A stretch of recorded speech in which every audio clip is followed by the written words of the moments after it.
What's up and welcome back, it's your boy Blue Inferno, here to give you a guide on advanced character building in Dark and Darker.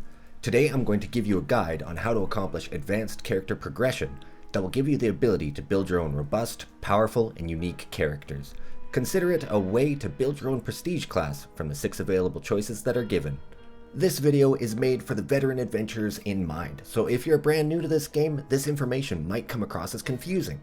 For the new players though, try to take in what information you can, and I hope it'll help you frame your experience as you learn the game. For all those well-versed in the dungeon delve, today I want to answer the question of, how do I build a strong character? To preface this guide, it's important to know how players are used to getting more powerful in other more traditional RPGs, and how the gameplay loop differs in Dark and Darker from them. Taking a look at, say, World of Warcraft, players fight, quest, and explore for XP and loot, and all characters are played in the same way by clicking on an opponent and selecting abilities from your number pad in the most optimal sequence. By doing this, players use their XP to gain levels, and these levels provide the player with the basic statistics increases, new passive talents, new active abilities, and unlock various gear types for use. Then, the next time the player returns to fight, quest, and explore, clicking on enemies and selecting numbers from their number pad, they do everything they used to do, just a little bit better, until you gain another level and the process continues. Dark and Darker has 3 key fundamental differences in gameplay progression. The first, and most obvious, is that you'll die and lose your current kit.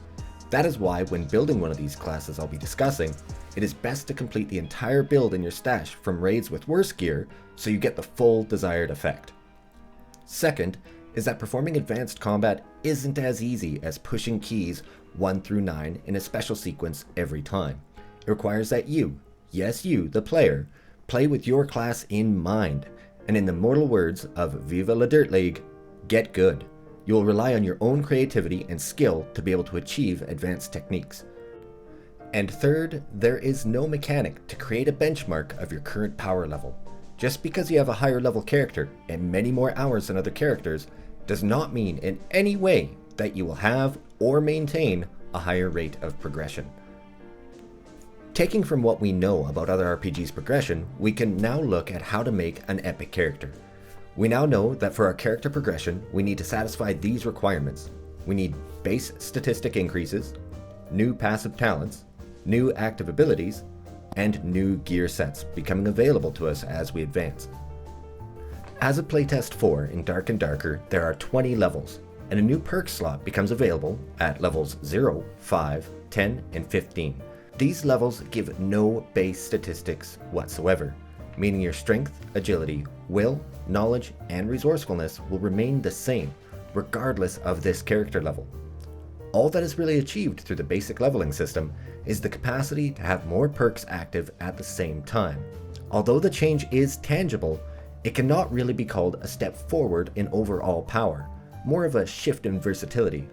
And with an improperly skilled and geared player, that versatility cannot be realized. Now there is a way to get much more of all of these features, and it is almost all invested in equipment stat modifiers. There are 20 potential stat modifiers, and every piece of gear can have many, but building an advanced class and unlocking your full potential cannot come from just picking up random pants at the rarest quality. It must be deliberate, and through building your character in a specific direction, you'll achieve heights you never thought possible.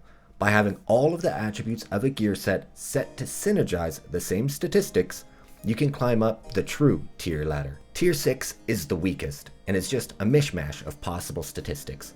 Yes, the gear might be individually good, but because of the lack of focus, you'll normally lose to superior tiers. Tier 5 is a full set with plus X all attributes. Tier 4 is a set with plus X all attributes, and a full synergy of another statistic like true damage or physical resistance.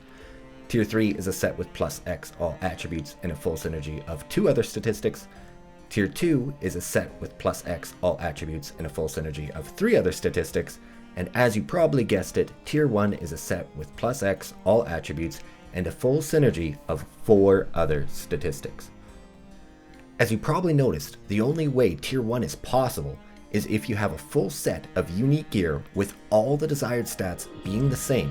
This makes it nearly impossible to achieve, but if achieved, you'd be truly unstoppable. Reaching these high levels and achieving the goals of character progression requires that you leverage every available equipment slot in the same direction, along with your class talents, abilities, weapons and spell choices, as well as your playstyle. So let's get started building. We need to start at base statistic increases. The only way to truly achieve this is with items that provide +X all attributes. Let's take a look at if we are trying to level up a fighter that's using a sword and shield. These are the possible bonuses to all attributes you can have on the slots you have that are available. If all of your items are green with max +X all attributes, this would give you a bonus of +20 to all stats. Considering the fighter has a base of 15 in all stats, this will result in you being significantly better, faster, stronger, tougher than you were before. And at this point, with all green items, your stats are through the roof. I would consider this to be a tier 5 character. In this state, you'll be so much stronger than any tier 6 character that your advantage will not only be obvious, it will make the competition laughable. Getting to this stage is very hard, as you need to secure all of these pieces of gear and wait until you have a full set before using these pieces. With this kit though, you are a very powerful generalist. Now moving from tier 5 to 4 is where you begin to access your true potential, where your personal creativity and abilities can really shine. When building a tier 4 kit, all pieces will not only have to have +X all attributes, but also one other from this list of stats. And all the stats must be the same. Imagine we take that same fighter and give every piece of equipment +2% physical resist on top of the base attributes. Now, it is common in a full blue kit for a fighter to have 50% physical resistance or more. Then, across 10 pieces of gear combined, will bring your full physical resistance to 70%. Your generalist fighter has just transformed into a true tank. When you used to always take sprint in second wind, a new option has been unlocked, taking taunt to increase your physical resistance by a further 15%, giving a total of approximately 85% physical resistance. Stack on the perk projectile resistance for an additional 10% resistance to arrows, and you are 95% resistant to rangers for 8 seconds. This will make it possible for you to entirely ignore rangers, mobs, and lots of other threats for significant periods of time. Or let's say you chose to take 2% movement speed. Combined, they'll result in a 20% increase in speed. Now you've unlocked yet another potential build. Sprint and Victory Strike will have you outpacing all but the fastest wizards with haste. Let's not even get into what would happen if you had a wizard on your team, were they also to provide you with haste. Any one of these buffs alone, or in a small number, are not significant enough to inform a change in your playstyle. But by making sure every piece focuses the same stat, you will get incredible changes. At this point, you can probably start to see how you can leverage your gear to unlock potentials that did not exist previously. And every time you complete a gear set of greater rarity, with all statistics contributing to one avenue, you have made a significant leap forward in capability. So how does doing this contribute to the other factors of progression? New passive talents is just a fancy way of saying a noticeable change in capability of a character that is always active. If you built a tier 4 Barbarian with one synergized stat being bonus physical healing, just having +2 healing per slot across 9 slots will give you +18 healing every time you bandage or use a health potion. On top of that, a kill with the perk Morale Boost active, which normally gives 12% HP, would now give you 12% +18. Considering you will likely have approximately 150 HP, that doubles its effectiveness. Let's not forget that you already have a higher base stat all around, so that means if you were a barb with a base 150 hit points, if you drank a gray potion and a white health potion at the beginning of a fight, those two pots will heal for a total of 70 hit points, and every kill you get would heal for a further 36. You would always require way less bandages and campfires to return to full health. Now, using gear to effectively give passive talents is easy, but how does building in this way provide a new active ability? This is accomplished by taking abilities that were previously not impactful enough to achieve their desired function, like the example I made with the fighter's taunt ability. A tier 4 kit with physical resist makes taunt viable. Same can be said for Brewmaster on Cleric. speccing into true physical damage, and simply punching your enemies to death while drinking ale becomes incredibly effective. Using your high attack speed with your bare fists to optimize the true physical damage. Now, how to implement these abilities is always going to come down to the creativity and skill of the player at hand.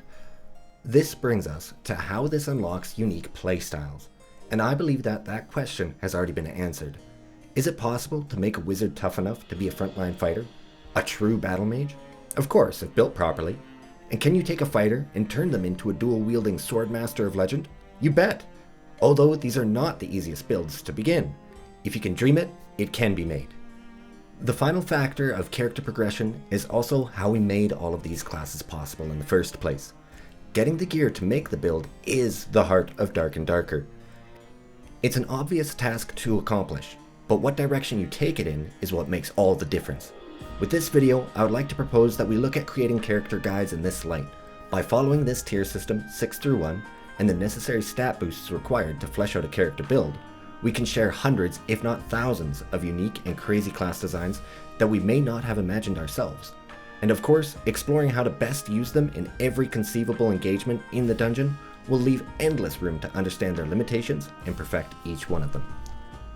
Thank you all so much for watching my guide. If you liked this, please like and subscribe to let me know that you want more content like this. Also, please leave a comment of a build you want to see made, or something crazy that you had the chance to do during one of the playtests. Thank you for tuning in. Until next time, peace.